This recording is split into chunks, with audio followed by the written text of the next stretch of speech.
load off of people in this room trying to figure out what to do next. Please help the Senate and our people in the Baton Rouge to understand where we're at and what we need, and have a second look at everything for us.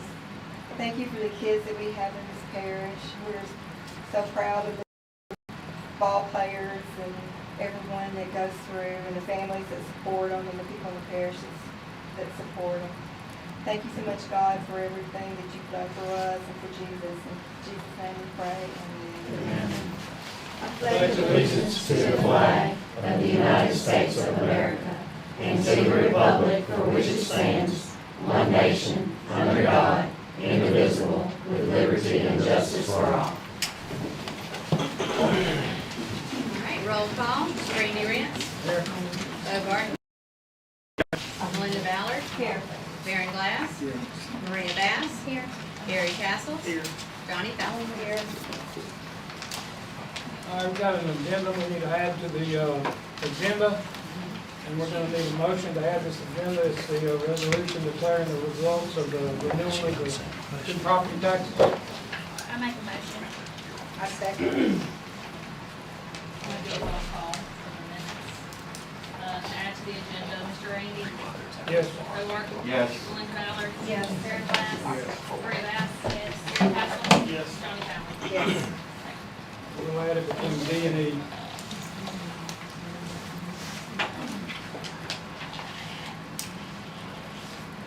Johnny, if you'll fill us in on the executive committee report. All right, everything checked out in our check register. We are $15,859 over this time last year, so it's a 6.46% change in the sales tax. Moving on to B, we have a review and vote on approval of the minutes from June 2nd, and the June 10th Policy Committee meeting minutes, and the July 2nd, 2026 Finance Committee minutes. I make a motion that we accept. I'll second that. All in favor? You can see, we'd like to recognize Teresa Watts as the July Employee of the Month.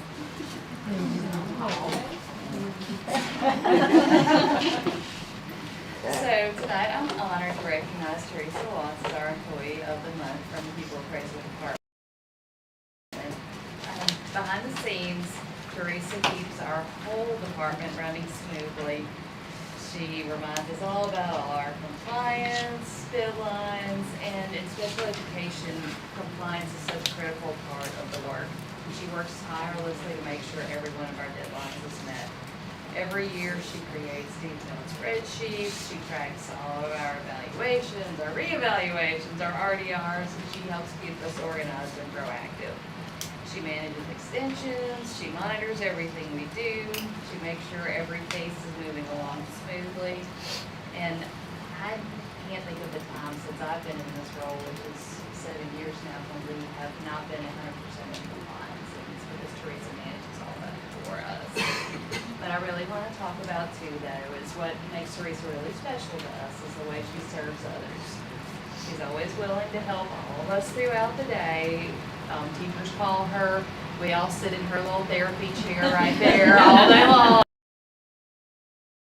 Anytime anybody has questions or concerns or just wants to talk to her, she's a great listener, but she also has a kind heart, and she treats all of us with patience and respect every day.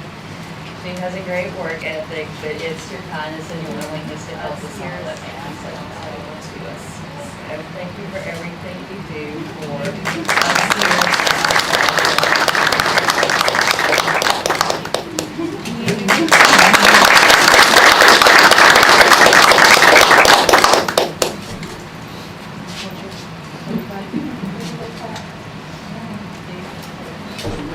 Item B, can you guys just give us, I guess, the public a synopsis of, just Rich, on item B, can you guys just give us, I guess, the public a synopsis of the Finance Committee meeting? a synopsis of the finance committee meeting? Yeah, just an overview of what you got. Well, sure. Well, we can start it out. You don't have to go through, in entirety, just kind of. Well, we discussed, basically revenue, and, reduction of like 6,000 and, reduced 609,000 in teacher salaries, 11 positions have been cut. Classroom sizes, we discussed classroom sizes being around 20 to 21 in the elementary and around 18 in the kindergarten. One bus position is being cut, 2 cafeteria positions will be cut by the, not removed by December. They're also considering cutting the bus route, which would be another 25,000 in savings. We discussed fuel prices and the possibility of going down and savings that way. Virtual program, we discussed the possibility of a virtual program, and was hoping that would reach out to at least 15 children, and basically we're going to keep it to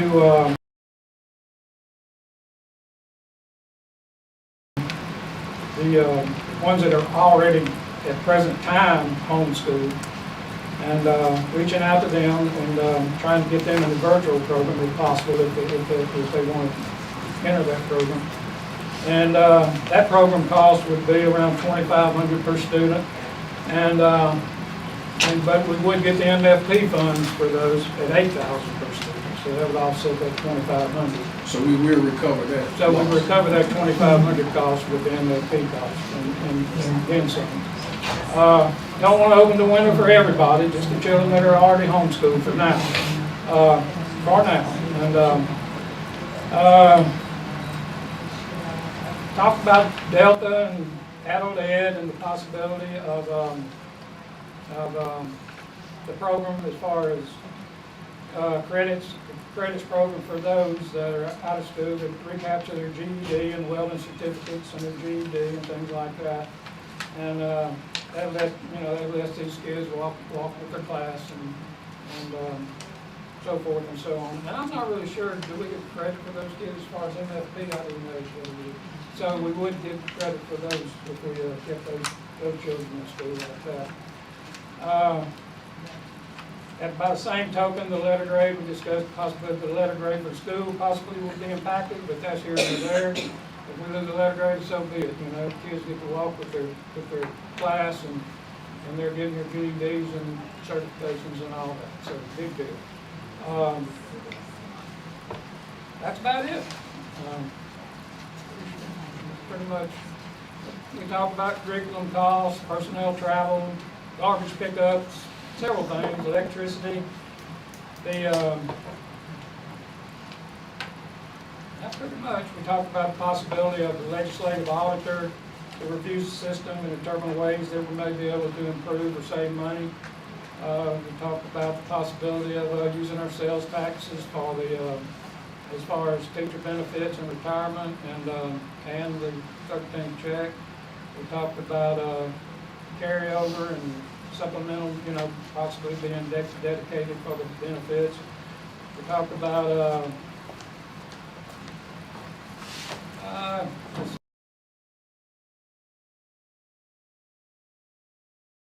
the sales tax revenues and other possible savings. That's about it. Pretty much in a rundown. That's pretty much everything we discussed. Really, just so I can get an understanding. I put a motion forward, last month regarding the legislative audit. I guess I'm curious what has changed since then and now that makes us, I guess the majority interested in doing something like that. Well, you had sent a request through Melinda, and you brought it up again in that, so we discussed it like you wanted to discuss. So is that a movement of the board? I guess is what I'm asking. Is that something that we're considering now? I would say it's something you could look at. I don't see any problem with considering that. If If you're asking me my personal opinion, or, No, I'm just trying to figure out what happened between last month and this month. well, what happened between last month and this month is that you requested we But talk. I requested a motion last month to be voted on. Yeah, we voted it down. Right, so what's the difference between then and now, I guess is what I'm asking. What makes your interest, what piqued your interest from then to now? I hadn't piqued the interest. The interest was piqued because you requested we discuss it in that, in our financial. That's when the interest was piqued. I hadn't even thought about it till that came up in that. Will that cost money? No, it wasn't the legislative auditor apparently would not cost money. I'm not sure. I was I under indicated- the understanding that. Well, no, I indicated that last month, that wasn't the case. So again, was it because I made a recommendation? What's the reason? Reason for what? For the change, Randy. What changed, Baron? Move on. Good. I'm confused, because what are we talking about the motion that was made for a legislative audit? And was that brought back up? Did I miss that on the They finance talked committee? about it during. We the talked finance about it, committee we talked about it in the finance meeting. committee meeting. I missed that. And what did we, so what did we think about that? I mean, as far as committee goes? We discussed several different things, but what we decided to do was have another retreat one afternoon, Okay. so that everyone could be here, so that everyone could voice their opinion. Instead of bringing anything to the board, we thought we would just go ahead and have everybody sit here and hear it all firsthand. And David has several different ways of looking at different things that he printed out, which I don't have, I forgot to bring them. But there's just different things that we can look at. And I think it was the cost. I think the cost was what affected me on my, Right, but I indicated there was no cost. I didn't pick up on that.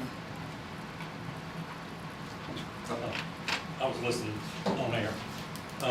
I did email the legislative auditor who handles distressed financial entities, governmental entities, and they've not gotten back with me, but I mean, that's been 2 or 3 weeks. So rather than waiting for us to be at zero, and then while we're still got $5 million in that. My question would be, if we wait till August the 18th to do something like this. Essentially is done. I'm not sure where. Okay, well, let me just say this. In previous board meetings, it's been indicated that we would, if we went at the direction we were going, we were gonna be a substantial amount in deficit again. Oh, okay. Well, we've reduced So that the- quite a bit. Sorry? We've reduced that quite a bit. We're probably at $200,000 deficit. So proposed budget for next year, we should be under $200,000. That's what we're shooting for, yeah. I mean, we're shooting for zero. So, that's what we're doing. Awesome. Are we ready to move forward?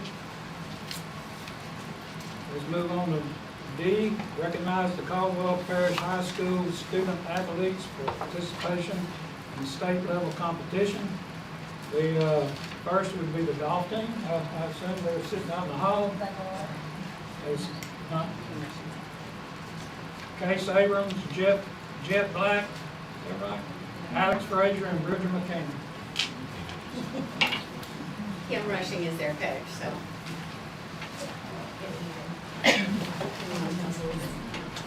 Thank y'all for inviting us here today. Half of our state team is here. Great excuses for Casey's in Bible school out of town, and Alex is working.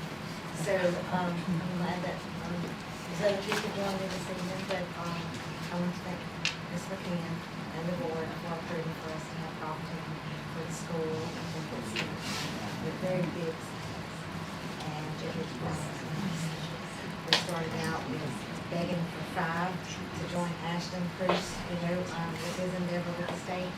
And now we've got elementary kids, we've got middle school kids, and then we've got high school kids. So it's kind of blossomed into being very, really cool. Thank y'all for coming. You got it.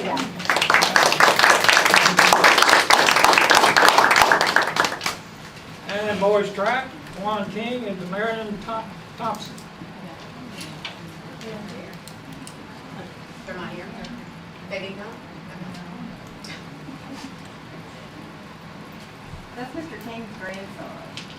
Yes, it is.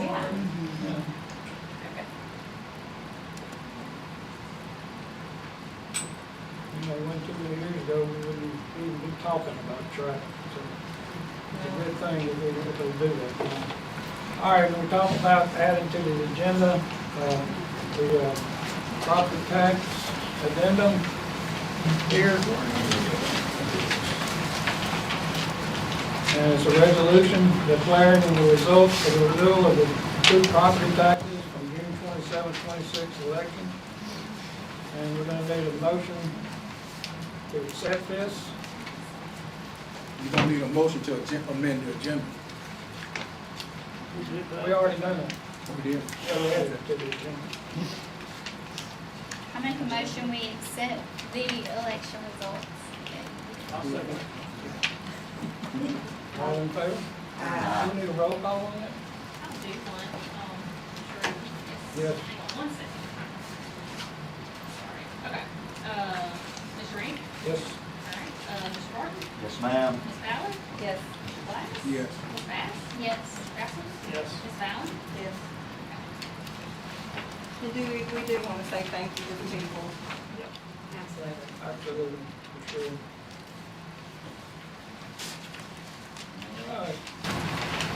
Now we're moving on to E, and that's the review and consider for approval updated personnel evaluation forms for district leaders as recommended by the policy committee. We have a copy of the evaluation forms for the district literacy specialist, child nutrition program director, special education program director, the instructional director, child welfare and attendance, human resources director, technology supervisor, and maintenance and transportation director, district test coordinator, accountability, and CTE supervisor. These are all evaluation tools that are aligned more in sync with our school leaders and teachers on a 5-point rating scale and with the same domains as our school-based leaders.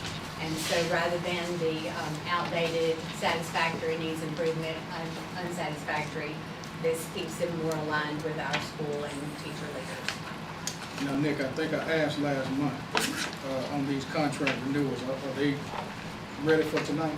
They are, Okay. yeah, they're in the back of your folder.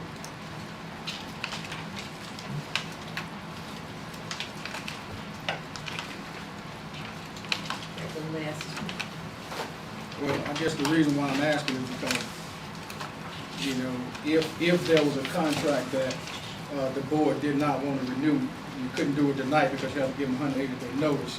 And since we haven't given them 180-day notice, it's gonna be automatic. And I guess I'm saying this for you, Melinda, and Maria and Ms. John, if you guys are here, that 180-day notice has to be given before you cannot. So if there was anybody here that you didn't want to renew the contract, you couldn't do it tonight without giving them that notice. So with that being said, how does Mr. King present this to us whenever the school year is not even over? Well, the contracts are typically, you know, renewed July 1, which is the new fiscal year. I think did we give 2 year or 4 year? I don't, so the 2 years is up, so in order to move forward, you have to give them another 2, 3, or 4 year contract. And now I'm assuming that, since it's not the superintendent's contract, you can give 2 years outside of, you know, your board term. So what you're saying, Baron, is everybody on here that we're about, they're automatic, there ain't nothing we can do about it.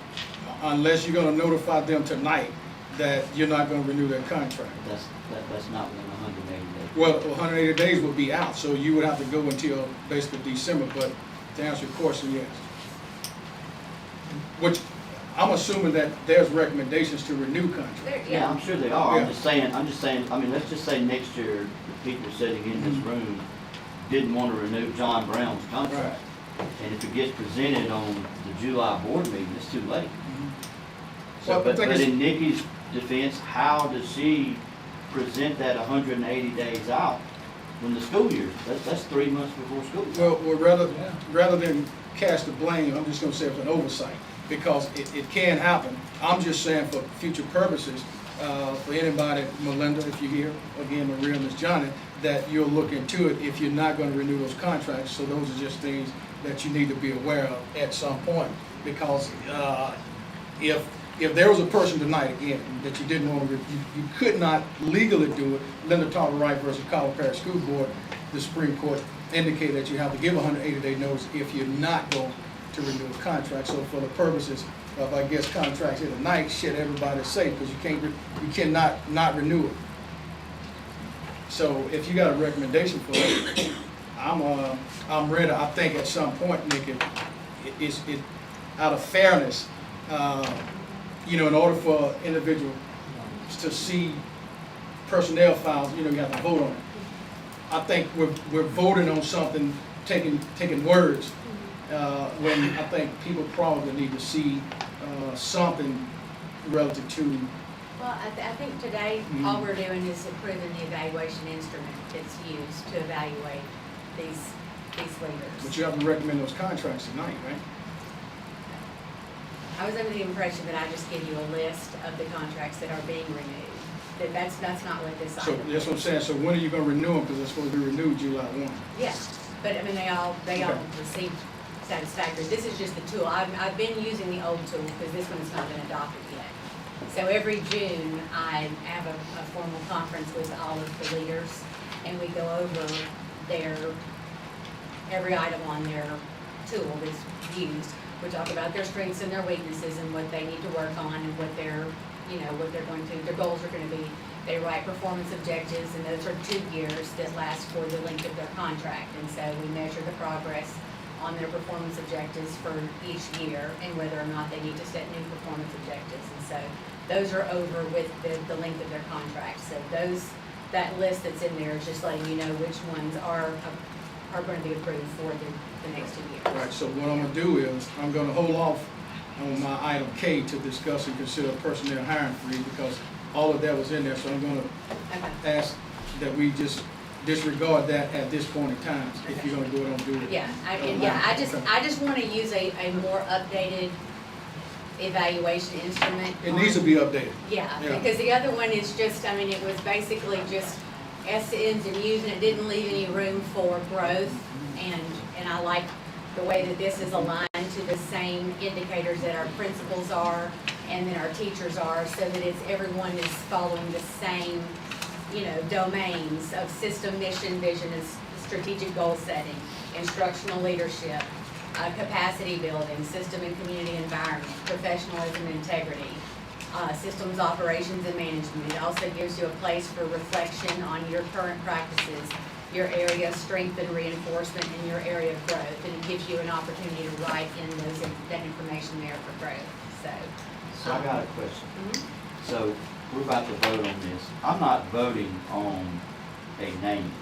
I'm voting on a district literacy specialist Yeah, that you hire. yeah, this is We the don't hire evaluation people. tool We that don't. it would be, yeah. So all we're doing is approving your, The tool that's used to evaluate. The Evaluation evaluation, especially updated. the instead of going evaluation, through all these, can we just approve? Yeah, yeah, Yeah, yeah. if it's okay, They've been through them, and so have the leaders. Like, they took their old tool and we took the new tool, and we went through them together before we brought them to the policy committee. Well, I make a motion to approve the updated personnel evaluation plan. hey Gary, can we attach on to that this is basically reviewed every 2 years? Sure. Fine with me. Yeah. I'm sure it's fine with her. Yeah, yeah. Well, I'm assuming I that don't you're like gonna, using outdated forms. right, but I'm assuming you're gonna recommend normal 2-year contract, right? Because if it's gonna go to 2 years, then I'll say 2, but if it's gonna be Right. 4, we just do it every 4 That'd years. be good. So it falls in line with each individual Right. contract company, if that's okay. That's okay with me. I mean, y'all comfortable with that? Sure. So, We got a so, second. so So is the this- motion is to accept the The evaluation forms and to approve and review them every 2 years. Correct. So Okay, that's what we're about. before we do that, we have a job description. That's different. Is that That's different. That's Okay, different. all right. So that's the motion. We need a second. I second. All in favor? I'm assuming this probably took in G? No, F. F. It took in F, right? F is new. Huh? F is new. Okay.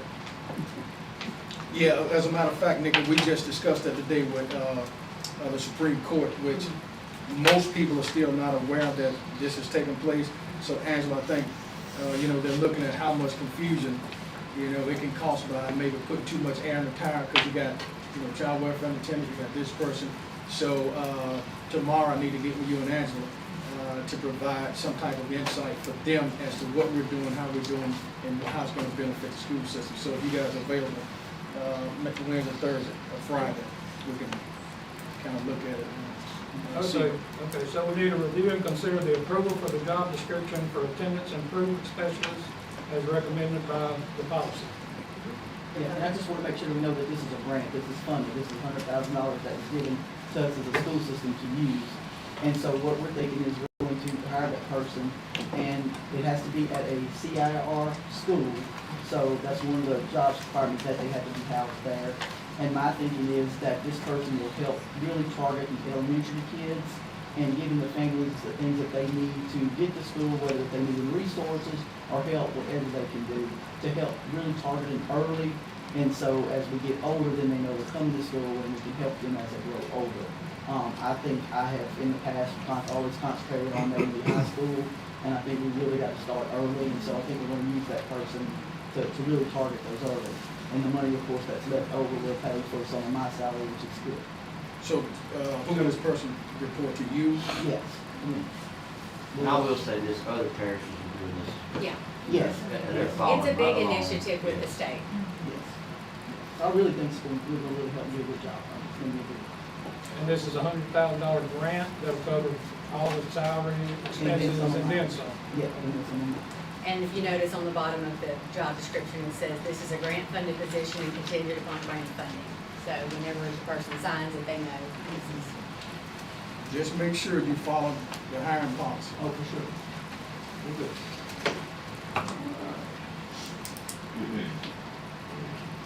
We need a motion to accept this. I make a motion to accept them. I'll second. All in favor? Uh, All right, G, moving on to G.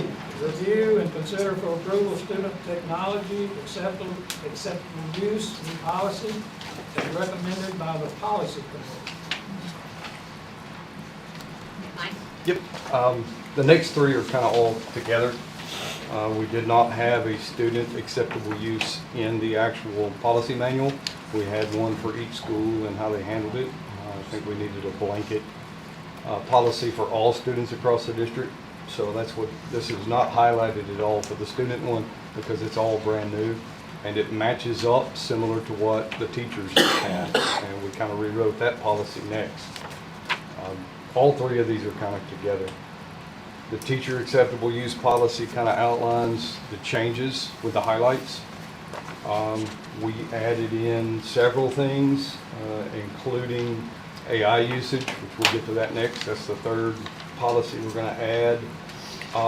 It was outdated, and it did not include a lot of the things that we do now in the schools with everybody having Chromebooks, every student having a Chromebook, and this just gives better guidance for teachers and what they're expected to do with technology while it's in the hands of students and while it's in their own hands, what they're supposed to safeguard the students for while they're using that technology.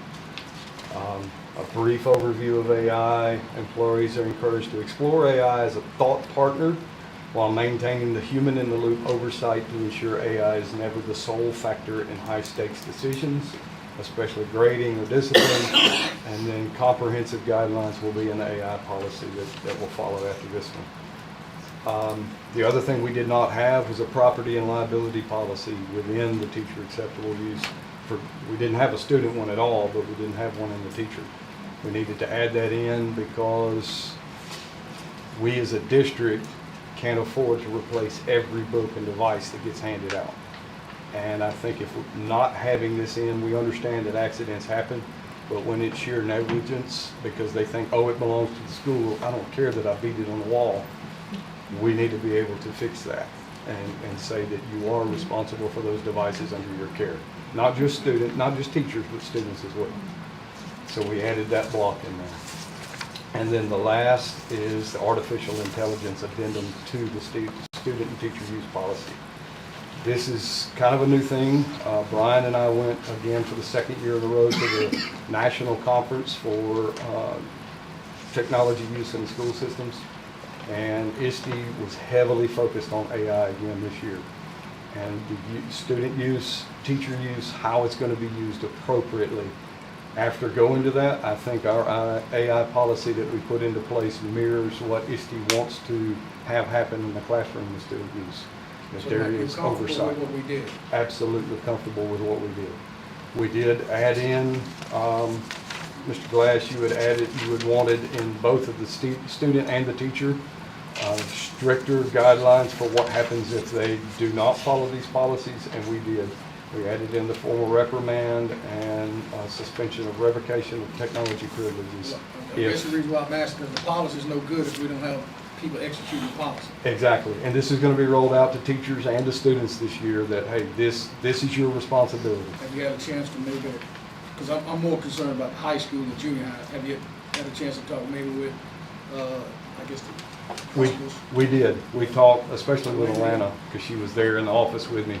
Courtney, you familiar with it? Yeah, Yeah, whenever so. We bounced ideas Yeah. off from both the two principals at the junior high and high school when writing both of So you feel you these. can enforce, even if it's somebody that you may know? Oh, yeah. Well, the reason why I'm saying it, because, Yeah. I mean, with small rules, everybody's pretty much related, so I guess what I'm saying is, consistency means everything when you're dealing with a policy. I agree. So I want it to be as rigorous as it could be, but not too strenuous where somebody can't, because I'm mindful that we have relationships. No, But I think we need to be careful, I feel confident we letting do. it just go on without, addressing. But if you feel like, I can't think of your name, Delinda? Any other principal here? They're on vacation. Okay.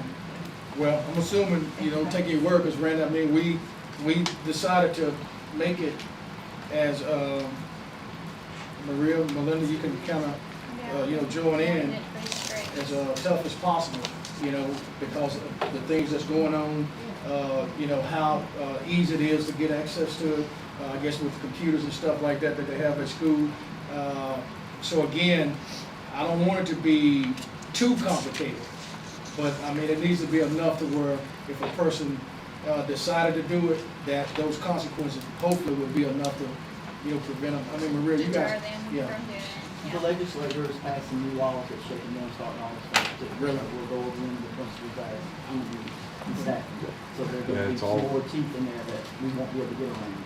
And you're gonna send out emails and then you're We're also gonna present to teachers when they present. come back. And then to the students too. And You're to gonna the go in students as well, classrooms, too. absolutely, especially at the high school.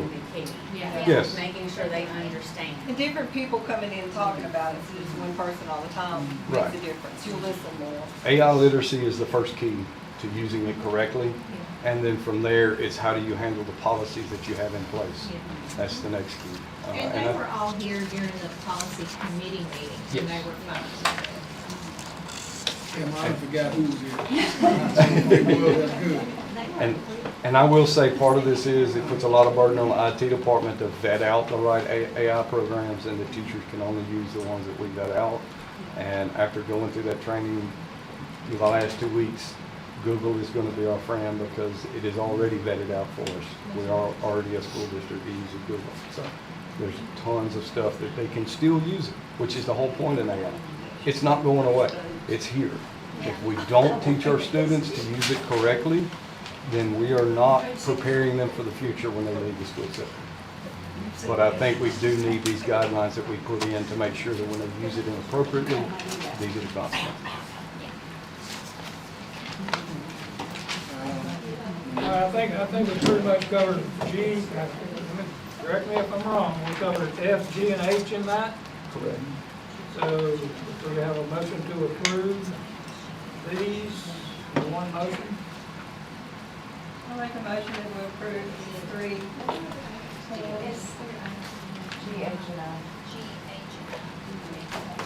No, second. I mean, we talked about it a lot that day. There was a lot We of did. discussion. We did.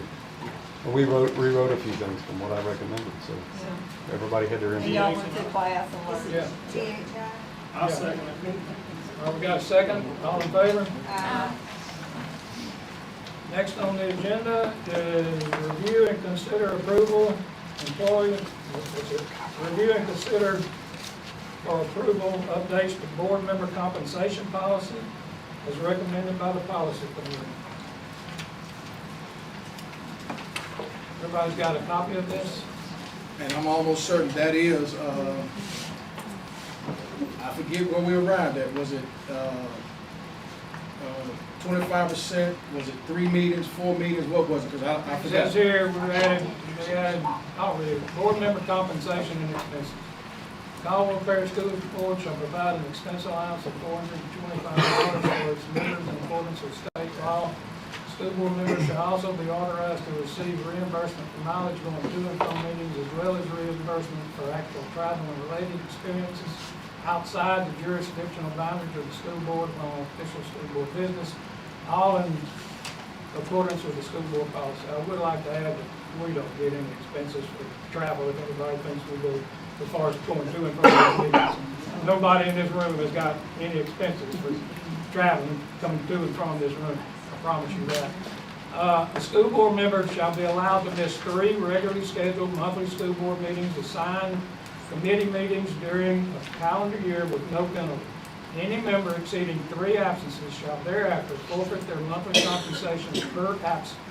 In the event that a current member is replaced for the remainder of an unexpired term by an appointed or newly elected member, this policy shall be applied to the new member for the remainder of the unexpired term of office on a pro rata state basis. School board members are expected to attend the annual LSBA convention during each year of their term. If attendance at every convention is not possible, members are required to attend at least 2 out of the 4 conventions and are expected to participate in all sessions provided during those events. And this is going to require a 2/3 vote of the board to pass. So that's basically what it is. So what we did was we set a rule, I guess for ourselves. The standard, I guess, is leadership. I think the board with the consensus agreed. It's not against any individual person. It's just something that we felt like needed to, take place and or move forward. I don't have a problem with it. I think there should be guidelines rather than just, the taxpayer being able to recall you. There should be something that's here, is here. I'm satisfied with it. Blame me for it, but at the end of the day, that's what we came up with. We can get a roll call vote, Kaylee, and, we can move forward. If it fails, fine. I mean, at least we tried. You need a motion? Yes, sir. I'll make a motion that we accept this and vote on it. Second. Do a roll call vote? I'll do it. All right. Mr. Rance? Yes. Mr. Martin? Yes. Ms. Ballard? Yes. Mr. Glass? I don't know. Yes. Ms. Bass? Yes. Mr. Castles? Yes. Ms. Ballard? Yes. All right, moving on. Skipping the financial update. Nope. I'm passing that for now. Okay, I was kind of brief this time, just because it was kind of quick on the turnaround on the year, on the month. L1 has just the 4 major funds that we play with every month. General fund stands right now at -$751,000, but that's without indirect cost reimbursement of about $100,000, without Medicaid reimbursement of about $200,000, without interest revenue accrual of about $42,000, and then on the offset, which is offset by accounts payable about $200,000, July payroll of $25,000. So we have about $101,000 benefit coming in, so that'll put us around $650,000 decrease. If y'all recall, last meeting, we did not adopt a minus 795 budget. So it's coming in less than that, which is good. We're still well within the 5% rule for state purposes. Sales tax is coming in, again, stronger than expected. I think we'll probably end up with about a $90,000 surplus. Lunch is coming in right on target. We have a $70,000 deficit budget on that one. Looks like we'll be at $67,000 deficit. And maintenance will probably be around $64,000 deficit. That'll put us at $769,000 fund balance. So that. David, I saw down somewhere, thinking maybe East Feliciana Parish, where they were kind of doing a lot of this kind of stuff. That's not something that, I mean, is that typical, normal? You know, going from, I think it was taking one fund balance and, you know, kind of swapping here, there. Is that something that's normal? It's not unusual. Really? I mean, that's a board action. You know, if the board wants to transfer money, you know, for whatever purpose, it can do that. The only one that's really sacred is debt service fund. That one is strictly for debt service. So that money cannot be moved around, whereas the others are a little bit more Flexible. Yeah, not counting federal funds or state funds. I mean, that's also pretty much. Yeah, I just kind of read that. Yeah, I didn't see anything on these. Yeah, I think it's about $7 million in the hole or something. Holy, yeah. So, I know they got a lot more money, but. Yeah, but that's what I'm saying, with all that money, how much? The next page is the CD and cash balances. Bo asked for this a while back, and I give y'all an update periodically. The white on green line, midsection, that's where we are on each of the bank accounts, and see the grand total, $5,735,296 as of June 30th. All the bank accounts were reconciled as of July 1, with the exception of the high school, and they're on a vacation, so that's one we probably have any more. So, other than that, I'm done. David, how long have you been the CEO or head accountant? March 17, 2020. So 6 years? Yes. When you started, got 5.7 million, do you know approximately what that number was? I do not. When you bought it, I think it was like 8.8 or something. The fund balance was around 8, so it was probably close to that number, yes. So, but no, I can look it up. If you want to, you look it up, send me a text message. Yep. Just send it to me. I gotta ask that question, I gotta do it.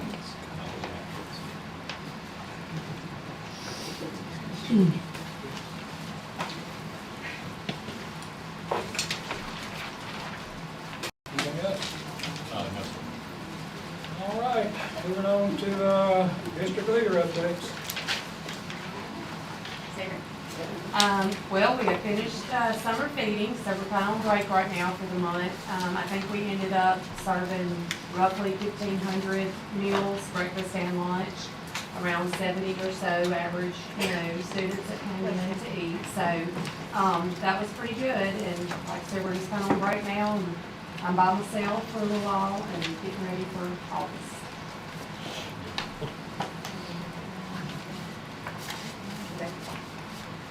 We, we're wrapping up, obviously, school year, so, we already recognized Teresa, but the rest of my people, appraisal team, Reedy, Jamie, Tanya, Johnny, we completed this year 94 initial evaluations and 80 reevaluation determination reviews, and when we talk about, like, those are testing, those are written reports, it's meeting, it's, spending time with the parents, and to think about the amount of paperwork and, IEPs come with all of these things. Tell Amanda we're up to 94 initials a year right now, and, look at her face, and, there were a lot of years, where it was 30, 40, so they're working really, really hard, and I know David appreciates that because that's all tied into that MFP money. But I'm very grateful to them, and Janice is cleaning up the end of the year on all of the grants too. So everybody's super, super busy right now.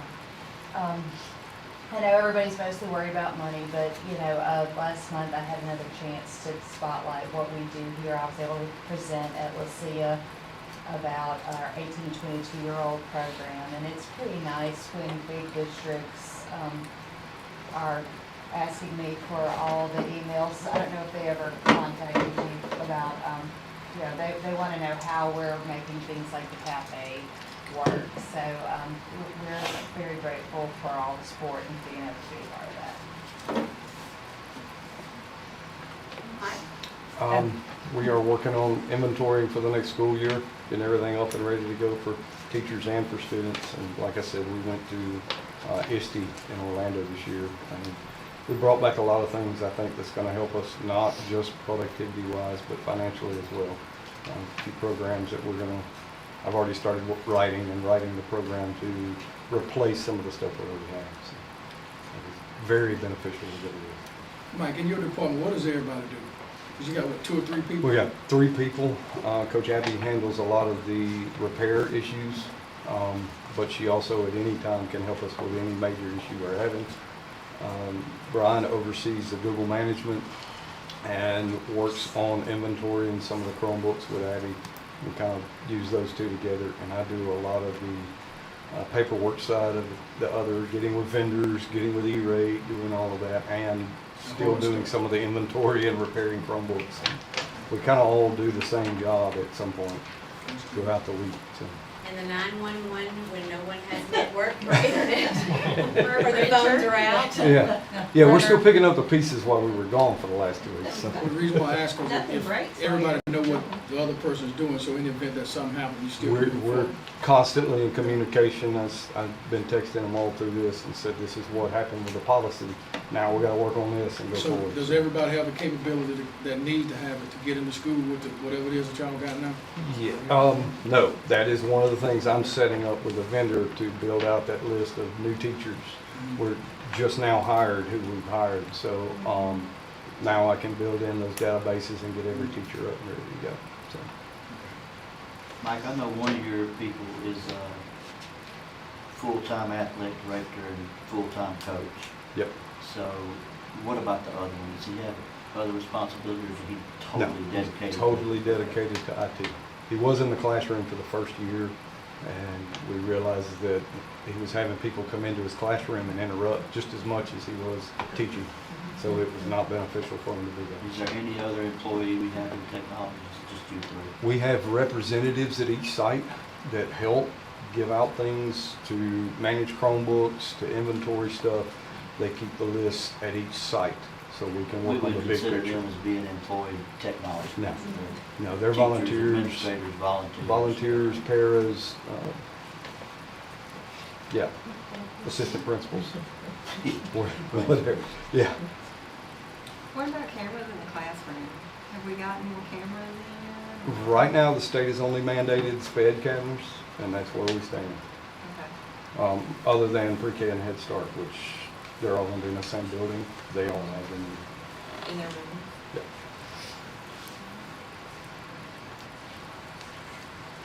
Thanks. We are almost completed with the servicing of our buses, which school is only a short 4 weeks away, almost.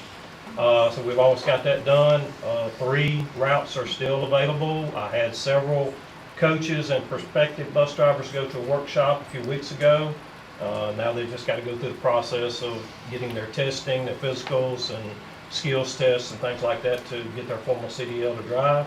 We're continuing to work on ACs and lighting in all the buildings. So you got 23 more days. Something like that. How many hours? Minutes.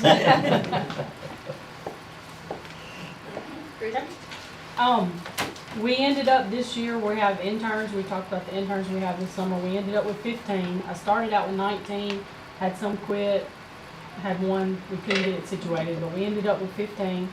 4 of them work for the parish, so we have one in IT, we have one at the junior high, we have one here at the school board office.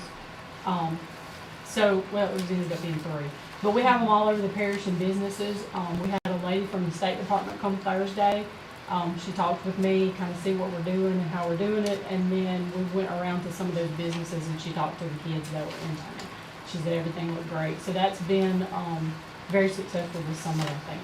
I think the kids, when we talk to the kids, they're getting a lot out of it. They're learning phone etiquette, customer service, things they might not have experienced before. So I think really and truly they're getting a lot out of it. And so we'll continue on in the fall and see how many we can get for the fall, because we have to have 30% for SPS for next year. So we'll see where we are. And then also on the accountability side, I put, you should have this chart in your folder, like that. This is just basically what the state put out Monday. Yeah, yesterday. As far as, it's already a long week, I don't know. As far as scores went for 26, and basically this is just the basic breakdown of the percent of mastery and above. This is just the beginning part of it. We still have a lot of data certification that we do with the state, and everything that's involved with figuring out growth and all of that. So SPS will be October, November sometime. This is just the basic breakdown of the basic scores as they were. So Krista, regardless as to whether it's on the front end or the back end, it's still something that we need to pay attention to, right? Yeah. It's still something that, I'm assuming that we're gonna be open and honest and transparent about where we at, what we need to do, and how we need to, move forward, because I'm sitting back reflecting, Maria coming every week, every month, saying this, and this. So I'm trying to figure out, the difference between what she's saying and what I'm actually seeing now. Well, when you look at growth, I mean, like we've talked about before, a kid may be unsatisfactory, or when you're looking at literacy, they may be below benchmark.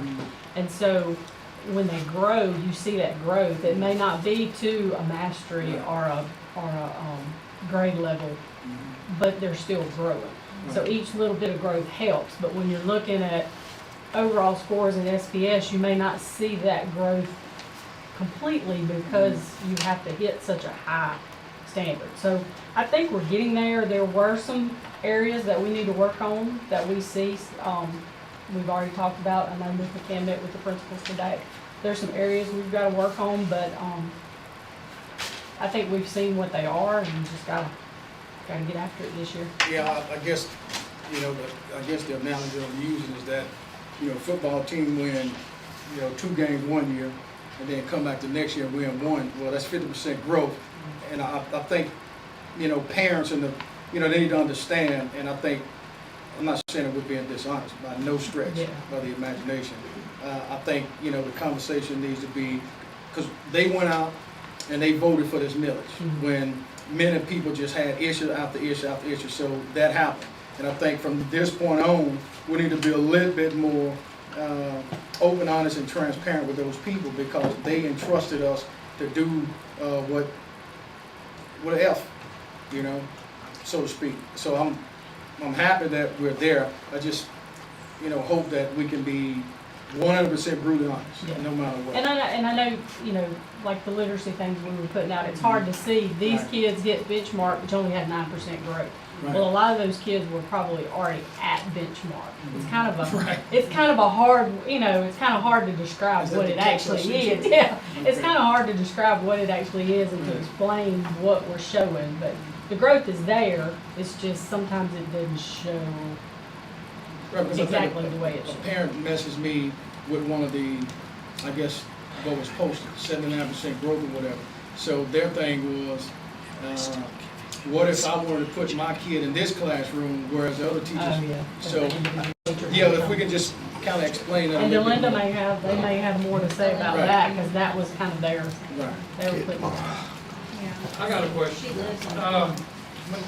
On the junior high, let's use it for example. We dropped from 27% mastery to 22% mastery. from 25 to 26. What, as far as pupil, as far as student numbers, what kind of number is that? Can you give us a number, 10 kids, 20 kids? Off the top of my head, no. I can give it to you. You really want it? Well, sure I want it. That's what I asked for.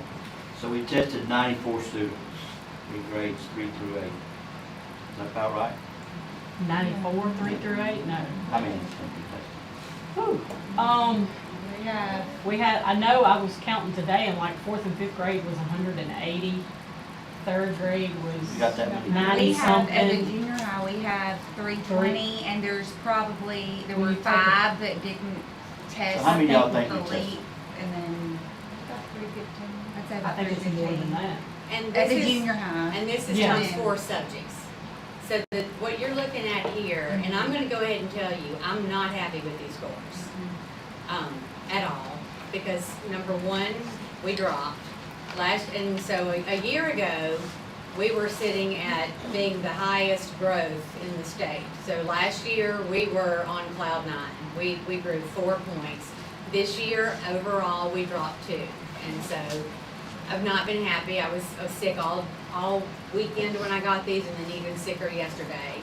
And so I called everybody in today, and we have been meeting, all day long about these scores, because we're looking at, of course, I go back and I'm looking at 2024 compared to 2026, and we are higher than what we were 2 years ago, and so that's something to celebrate, is we are, but we're not where we want to be, especially when we look at where the state is, and so we've got to raise our bar to mastery, and we do a really good job of getting kids to basic. Those are the conversations we had today. We do a really good job of growing our kids to basic. We've got to get our kids to mastery and beyond. We've got to push the bar a little higher. So that's where we're setting goals today, and we've got action plans, and we're ready, but we've got to move the needle there. So just full transparency there, we've got to hit the ground running, because we can't be satisfied with falling. We can't be satisfied with growing every other year. We've got to figure out how to grow every year consistently. Is there a lot of difference between basic and the mastery? Is there a lot And of? that's from the conversations we had, is that if we could just take some of those basics and bump, I think Rebecca had it pulled it at one, we're talking one kid. Yeah. A couple more, a couple of questions. If we could just work in this one area, where could we target these little skills or these standards? What work could we do? Little areas that we could push in to be the difference between a basic and a mastery, So I know y'all pulled kids from class and they work with them, but we're pulling the other kids that are almost there, we're pulling them and working with Absolutely. them We too. just So have we work got- with every kid. We've somewhere got or to another. figure out how to move the needle over to mastery, so. We talked today about we can't just live in the growth area, which we're proud of the growth, because we had so many kids that moved to achievement levels, or, from the bottom of achievement level to the top of it. But you don't see that in these numbers, and we won't see that yet, but you can't just live in the growth. You gotta have the mastery too. And, it's been a lot of reflection, as we go over the data, and, Well, let me ask you this, our teacher turnover, So, I think that yeah. has a lot to do with. It does. We, and the junior high experienced a good bit of teacher turnover. We had long-term subs in classrooms, and that impacts learning, it just does. And so you see that -5 right there, and so we're right back to where we were 2 years ago. All the growth that we made last year, we're back to where we were in Well, is 2020. it like one group of kids, is it like 4th graders, that group of kids, it's not, because sometimes you have groups that have different kids. Yeah, sometimes you can. We looked across But it's and. not that. Ours was 6th grade was lower, but we did have that long-term sub in there for half of the year. And she's a great sub, but she's not a content master, she doesn't know that content. Well, is that, the 6th grade, isn't that COVID babies? I mean, we we keep keep kindergarten. blaming COVID. Yeah, we But, can't keep but, making but that's, excuses. I don't think that's Yeah. not Not when the rest of the state is No. We just- and that's the I mean, just going on what Ms. McKeon said, we just got to push our teachers even to think that basic is not okay anymore. Like, we've got, it used to be okay, yeah, we can get them to basic, but we've gotta push them more. I mean, And, Brandon, I don't know if you ever got an answer to the question, but I would like to know that, the question that he asked. But Kim, here's always been my problem. I've always asked, Maria about this. Growth can be from 1 to 2, but the benchmark is 10. To a parent, if that child hadn't reached 10, the growth means absolutely nothing, which I think again is a misconception to the parent, that growth. The student's still not reaching that bar. I guess my position is, when we make A's and B's, we all celebrate. Everybody's happy. I'm willing to dig in deep. This doesn't look good. We need to work on certain things.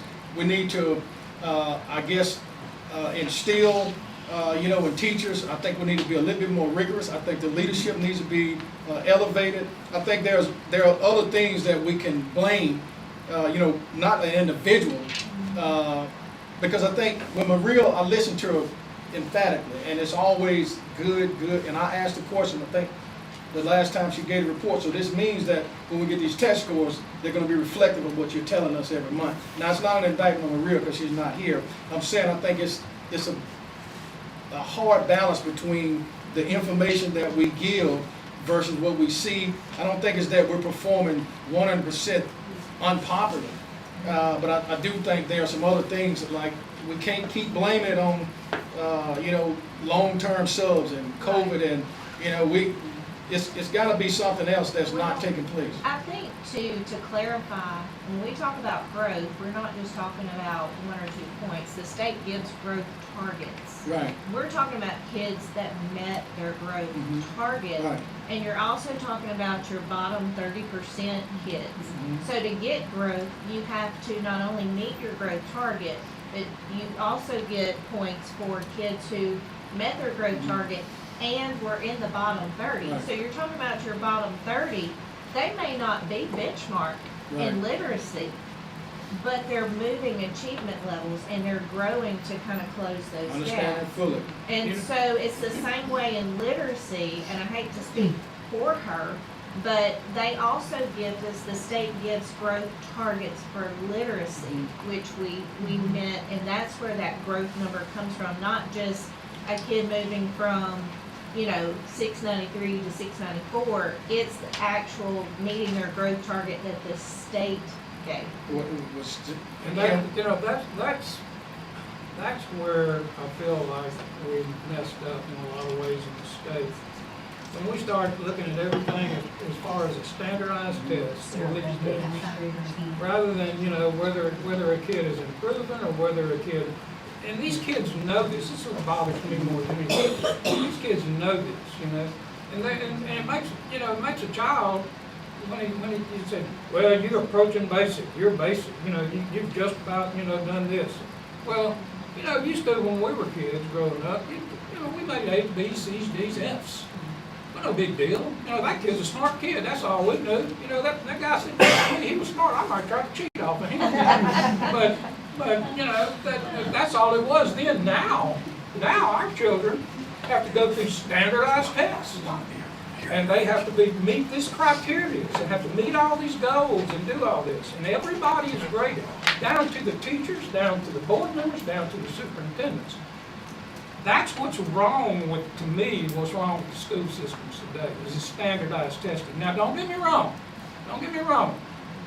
I can't understand why we've got 10 parishes around us that can improve, but we're not improving. So we're doing something.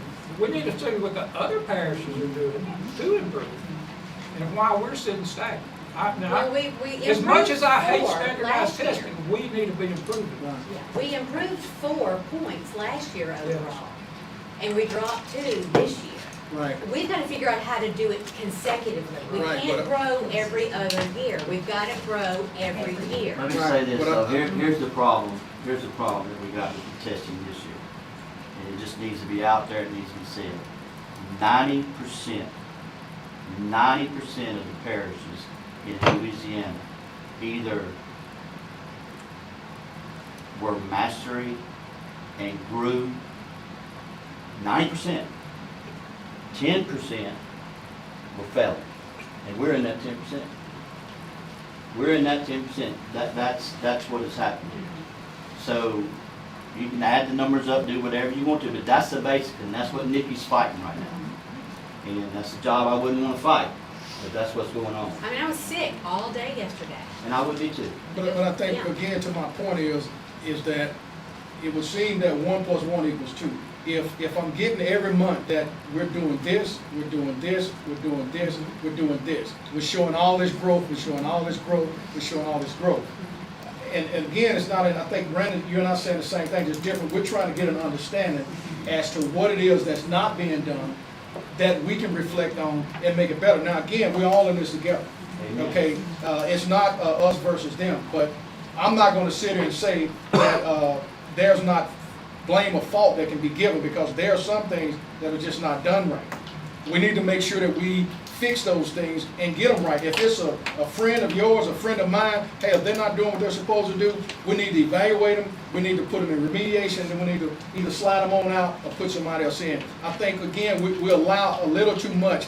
I think we're a little relaxed, we're a little comfortable, and I'm hoping that we can see that when you get relaxed, that's when you start having issues. Again, Kim, you can always manipulate numbers. You can have a person at 39, and if their target is 40, that's growth, that's wonderful. But this other kid that's back here, from a parent standpoint, I think we're doing our best. I think you guys are just as confused as us. So again, I don't want nobody saying tomorrow that they were picked out to be picked on. That's not what I'm saying. I think we all should have a casual conversation about what's going on, because I think you're worried about it. I think you should be. I think everybody on this board is worried about it, because at the end of the day, people ask us with the millage, okay, now that you got the money, what are you going to do with it? Okay, they want to know why their kids are going to school and this, that, other. Walked in the store the other day, yesterday, as a matter of fact, a guy I'm with Barron.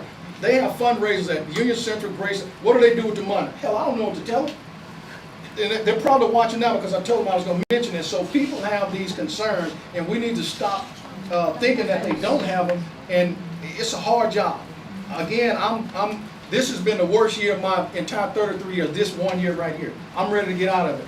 So I know you guys have a lot that you have to do. Again, it's not an indictment on any individual, but we got to accept the blame that it's something that we're just not doing right. We need to figure it out. If we got to go to the other 9 places, let's do it. Mr. Lett picked up a bus. We went down South Louisiana. We can't be afraid to ask other people what it is that they may or may not be doing. I think we're a good team, but I think the team needs to be revamped, and we need to make some changes in some of the stuff that we're doing. And I'm hoping that next year, or when you get to the raw numbers, Chris, is that it won't be as bad as, projected.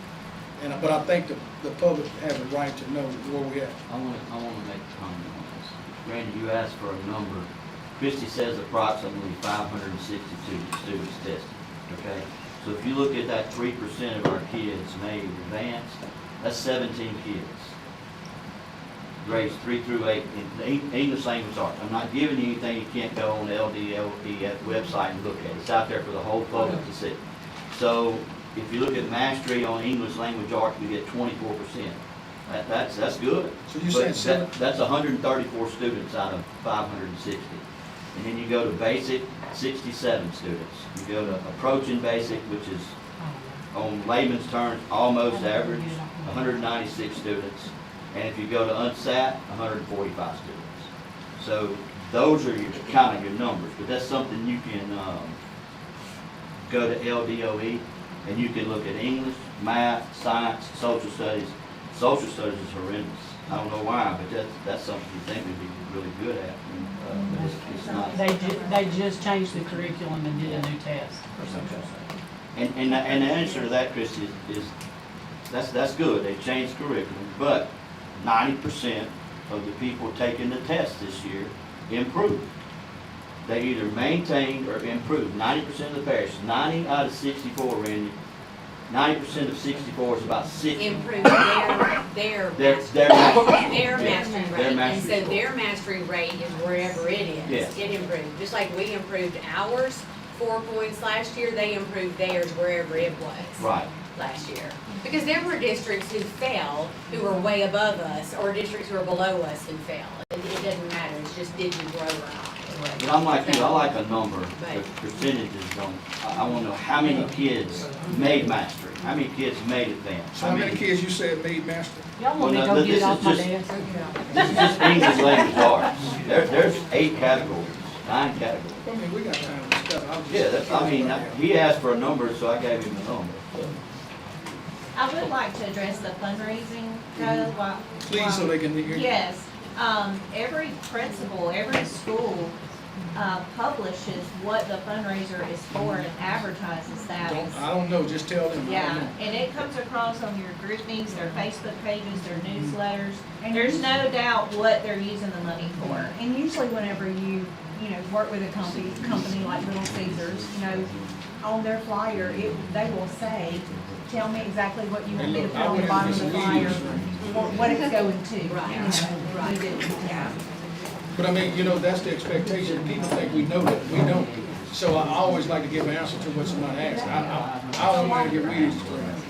So I don't know, but I always tell people, I don't think anybody's misusing anything. I don't think anybody's misusing any funds. I'll defend that until I don't have a reason to defend. I think people just have general questions, more so now than, in the past. And if we can answer that question, we can just answer it. It may not be a Well, bad possibly, idea. but I would It like is to add, 560. I would No, like to hold add on. that Columbia Elementary improved 4 points. Well, that's good, because Columbia's been struggling here lately. Yeah, they did improve this year. So you look at it, the junior high tested 293 students. They had, out of all 3 grades, they had 88 kids at mastery and 17 at advanced. So add those 2 together, it was 35.8%. Is that, 105. 38. So Columbia tested 91, and in English, they had 26 that scored mastery or above. let's see why this is subjective to me, because you can take the same test, the same students at a different time. They may go They may and not That's what Randy was saying. Yeah. and outperform. So that's what I'm saying. Any You can't given day, definitively they say could that this test is right versus wrong. Did they get And then Union Central tested 180, and they had 49 in English that were mastery and advanced. And that's just English. And you can do that in every I subject. can do that in every subject. I got it filled out, Ross Chair. When I know you just got it, but when you get it, just, if you would, send me a copy. I just like to know the number. See my big binder right here? Yes, All ma'am. Ross Chair. Yeah, I don't want to go through that. That's what you sent it to. You got that much data on your phone? No, I just want you to send me the summary of it. Should send it to calculator, and say summarize. Summarize. Yes. Summarize. All right, Good question. okay, Tim, I think you're the I next. think so.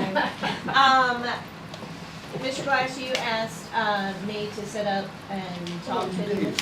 We did. Bravo. Ms. Ferreria and I, met with them this last week. Yeah, that was last week. Summertime days are weird. It was a great meeting, wonderful meeting. I'm super excited about, partnering with them for dyslexia tutoring.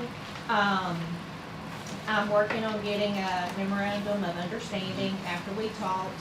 I'm very excited about the fact that we're pretty much in control on who, but they pay it all. So they value our opinion and the principal's opinions on the teacher and also the students. So our data, they will accept our screening data as proof that the child needs it. If there's anybody questionable, they're gonna rely on us to let them know. It's pretty much a very good partnership where they're gonna rely on us and they're just gonna provide the money, basically, and the support for the kids. Now, if a parent wants their child to be tested, They pay for that, but they have to sign, it's a 2-year contract, where they agree to participate in the program for a minimum of 2 years. They will pay for as many teachers as we have students to sign up. There's not a limit. That was one of my first questions, because I was worried about a bunch of different kids on different levels, in one classroom, but the curriculum is the same curriculum we use in intervention, which is a great thing. I was very pleased with the lady that we talked to. All we have to do is push it out once we get our MOU signed, and the teachers apply, students apply, and however many teachers they hire depends on how many students sign up. So how do we determine, I guess without violating, that somebody's kid is dyslexic? We don't. We don't? We just don't put it out release there? that. Really? So we just advertising that we're offering these services, basically? So Melissa, is there a way that can be a front page type thing where, and I'm asking because I think it's very beneficial. Again, I think we have people that have entrusted us, and if we can give back to them, because I think that's very important, especially if they're getting one-on-one dyslexic kid, that may be the difference between, win and loss. Yeah. She sent me the electronic version of the advertisement, so once we got the MOU signed, we can push it out on our websites and Facebook pages for kids to start signing up. So can I put a burden on your back? When will you have that MOU ready? By Friday? My goal is this week, yes. By Friday? You accepted the appointment, so I just put it on. No, you don't have to do it by Friday. See that sucker in Gemini. Yeah. No, I know you got stuff done, but if the sooner it can be done, the better. I think, again. No, my goal was today, and it didn't happen because I'm proud of you, today. I got hijacked today. You hear that from him? I'm proud of you. How does this fall in line with your department? Totally separate. No conflict. Yeah. It's really just an after-school program, and depending on the teacher can do it on a Monday, and the teacher can teach 2 different groups and get paid for 2 different groups. She can do it on Monday and do 1 level in the morning and 1 level in the afternoon. She can do it after school. It's just really up to the teacher and the parents. The parents have to agree to get their kid there and pick them up, unless it's after school, right after school. I mean, So, getting them there. Do you think it should be on Monday? It doesn't matter. But they I have to think it's have a gonna- minimum of so many hours a week, though. Yes. So it wouldn't just be Monday, it may be Yeah. like Monday. It could be just Monday. Like if we talked about, secondary kids that are involved in sports and, extracurricular, they may not can stay after school, but they would agree to do it. So it may be on a case-by-case basis, depending on the teacher. Proud of you, Kim. I'm excited about the program. Well, you seem to be. We got lucky. Yeah. I mean, if they're doing it for 2 years, that's a burden Yeah, that we don't have yeah. to shuffle. And they will go as low as 7 years, 7.5 years old. And then they'll go as high as junior, they're kind of leery after they get, that's when it's gonna be your case by case, because they like for them to finish the program and go through all the levels. So that's where us and the principal and Ms. Meredith, and we would all kind of discuss, yay, nay, Rebecca, how many dyslexia students do we have? So, I mean, if you don't know it, it's we fine. don't have a, yeah, we don't have a whole lot, but it's Really? because under my department, that just falls under a Okay. reading disability. yeah. So It's would not they necessarily qualify if they have a separate. reading disability? Potentially. This program, from what I understand, is more for kids who have characteristics of dyslexia. Kids who have an IEP already and have a formal diagnosis are already receiving specialized services, and they could. And that's where it's gonna be on that case by case. So the second year would, Head Start and pre-K be able to identify those who have those symptoms? No, They won't? no, you don't go that low in age. We don't even screen So in, third grade. yeah. You just don't know, because kids are gonna flip their B's and D's and P's and Q's until a certain, and that's completely normal into a certain age. That's why they only go down to 7.5. Just give us a report when you get it up and running. Just kind of let us know what it's like. So we had our in-person registration, training, and right now we're sitting at 65, pre-K3 are, once they enrolled, that have applied, and most of those are gonna be our students, and 87, pre-K4. So we're excited about that number of 3-year-olds, because typically at this time of the summer, we're sitting at about 40, and still, trying to drum up more families. So, that's almost those, like 3 kids being full. So Monica, when school starts, if you don't mind providing, what was the number last year versus this year since we decided to close and move them there? Because I want to be able to compare the difference.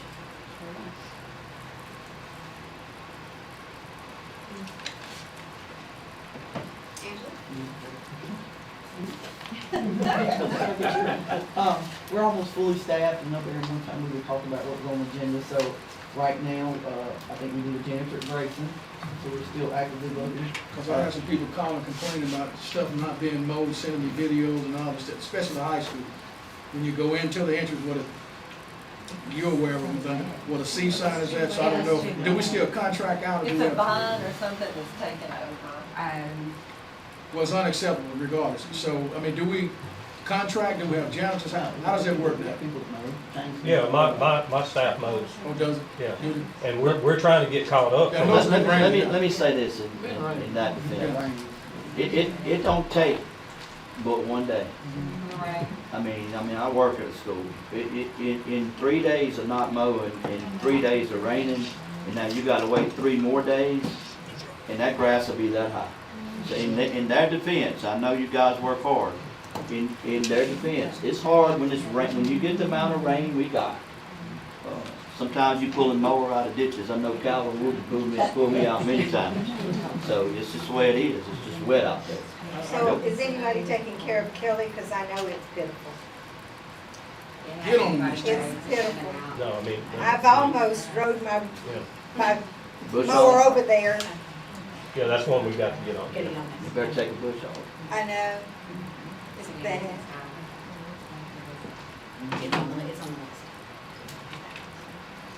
Okay, and between the pre-K and Kelly, of course, we got 3 pair of spots. One is one of those. We just hired a janitor at the pre-K. Cafeteria, she's fully staffed, and of course, James talked about the bus routes. Also at the junior high, we have a sped spot that she has available. We are definitely looking for a certified sped person, and we think it's very important for that spot. And I think at this point, we'll probably maybe hire somebody that's a retiree for that spot if we can't find them. We think it's very important to find them for that spot. So that's where we are personnel wise.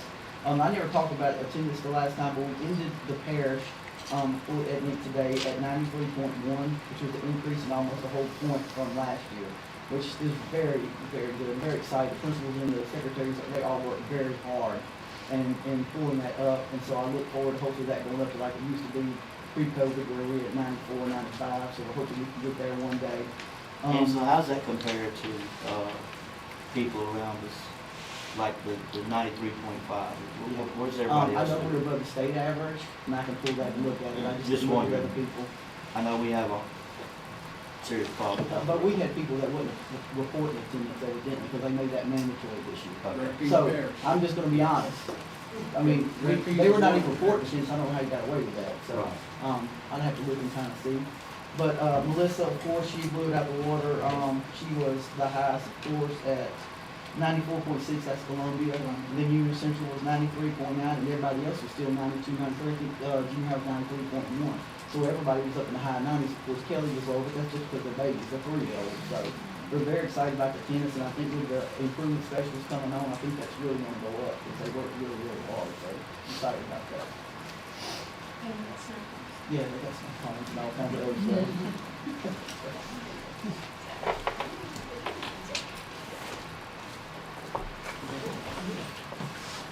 All right, moving on to N. And that's where we need to have a motion that we enter into executive session to discuss the superintendent's evaluation. I make a motion. A second. We're gonna need a roll call on that.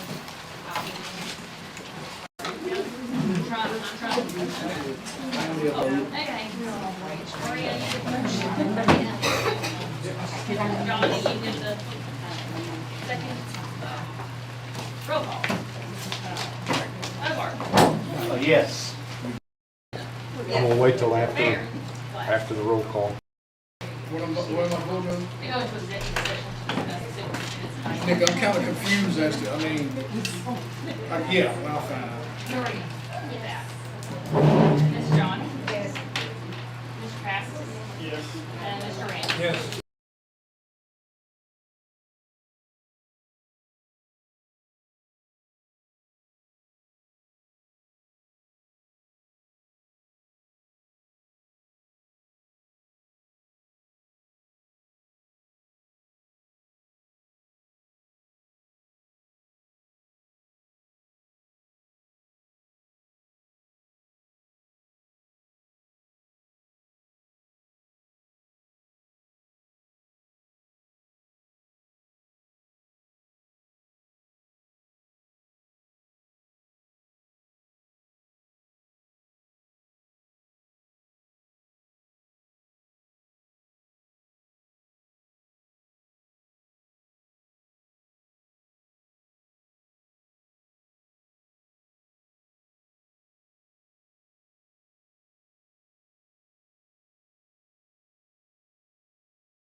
Oh, I make a motion, we go back into open session. Well, is you on, Mike?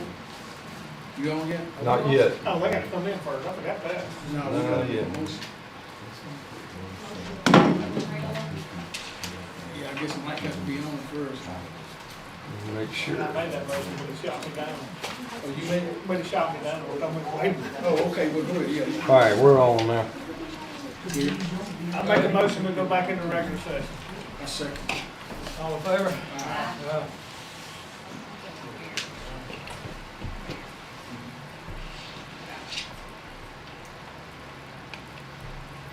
Well, I'm waiting on that. Johnny, where's the library?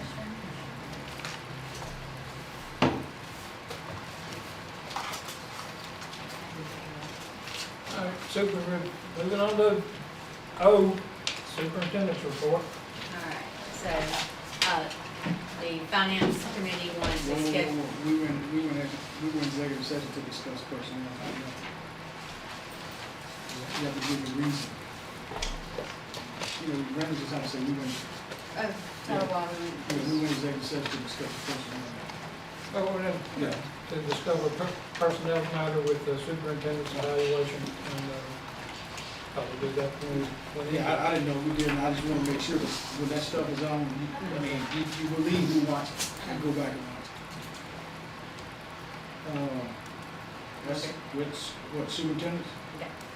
All right, so finance committee wanted to schedule a retreat for, everyone on August the 18th at 5 o'clock.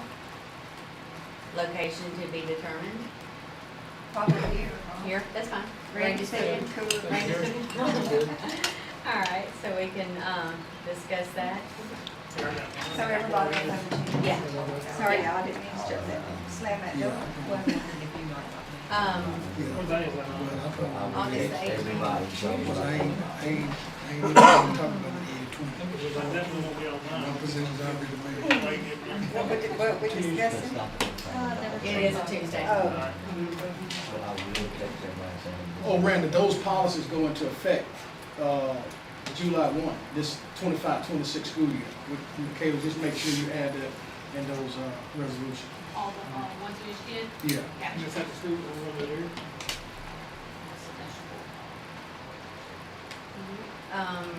Our August, okay, so school starts on August the 6th, which is less than a month away. It's crazy. Our teachers come back on the 4th and support personnel on the 5th. So if you want to get your professional development hours, Kaylee will send that, to you to let you know. I have to fly to Lubbock one of those days for my daughter's graduation, like back in December. I think it's, let me see, my birthday is the 5th. I don't know if it's the 6th or the 8th. It's one of those days, Kaylee, because I want to go and get my hours, so just remind me. See if I can work around. You said December? No, well, it's like it was when I had to leave in December. Yeah. And then the, back to school bash is on Tuesday the 4th. If it's downtown like always? No, it's at the, they moved it to the stadium a couple of years back, at the high I school guess I didn't go stadium. last year. Yeah, they have all the vendors and stuff there in the, Oh, I did go to one. yeah, I and then forgot. they go and do the performances and stuff, so everybody I can sit forgot. in the stadium, so it's. Do we need to clean or anything like that, anything extra? Is the stadium? I think it's taken care of, yeah, Okay. so we contract, our, What day was Kenny that? takes care of that for us. What date was that? August the 4th. So what about the retreat? That's the 18th. Okay, okay. At 5. Okay. Just making sure, that was, you know, we talked about that the other day. Yeah. And Yeah, make sure it's in your calendar. Since you travel so much. Yeah. All right, that's all I have. I want to say thanks to the directors for doing their things with us today when they came in and talked to the finance committee about their grants, so that now maybe we're more familiar with stuff and we can answer a few more questions. That's good. Well, thank you for the idea, the suggestion. I think it was great. My eyeballs are rolling after I got through talking about Yeah, it. that's it. See, this is what the ringleader has taught her. We really need more. It's all- Really need more time to go do it. Yeah, but I mean, it was really, I mean, it was something, they were talking about these different things, and showing all these pages. Huh? Yeah, we can start at 3:30. I make a Yeah, we motion, should have I make a started motion, we, Adjourn. adjourn.